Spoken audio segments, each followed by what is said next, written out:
নমস্কাৰ কৃষক বন্ধুসকল। যোৱা সপ্তাহত সুদূৰ মহাৰাষ্ট্ৰৰ পৰা এটা অৰ্ডাৰ আহিছিলে 5 লাখ জয়ন্তী ৰহুৰ ফ্ৰাই পোৱালিৰ বাবে। আজি ৰাতি বিমানযোগে এইখিনি পোনা প্ৰথম পৰ্যায়ত পঠোৱা হ'ব। তাৰ বাবে আমি বিভিন্ন পৰ্যায়ৰ মাজেৰে আমি পোৱালিসমূহ পেকিং কৰি আছোঁ।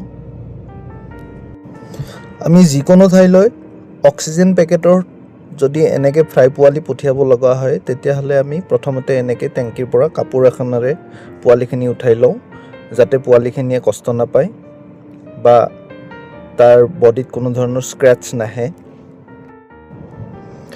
তাৰপিছত আমি এক নিৰ্দিষ্ট পৰিমাণত প্ৰতিটো পেকেটতে এনেকৈ পোৱালিসমূহ দিয়া হয়। পোৱালিসমূহ দিয়া হোৱাৰ পিছত প্ৰতিটো পেকেটৰে পোৱালিসমূহৰ গুণগত মানদণ্ড পৰীক্ষা কৰা হয় আৰু দুৰ্বল পোৱালিসমূহ তাৰ পৰা আঁতৰাই দিয়া হয় আৰু বাকী অংশখিনি অক্সিজেনেৰে পূৰ কৰা হয় আৰু পেকেটটো ভালদৰে বান্ধি দিয়া হয় যাতে অক্সিজেন লিক হ'ব নোৱাৰে।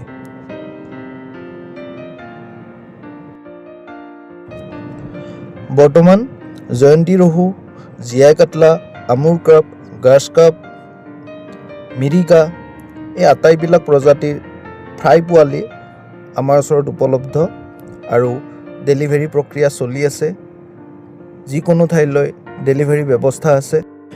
ইচ্ছুক কৃষক বন্ধুই প্ৰয়োজন সাপেক্ষে আমাৰ লগত যোগাযোগ কৰিব পাৰে। সকলো ঠাইলৈ ডেলিভাৰী দিয়াৰ সুব্যৱস্থা আছে। ধন্যবাদ।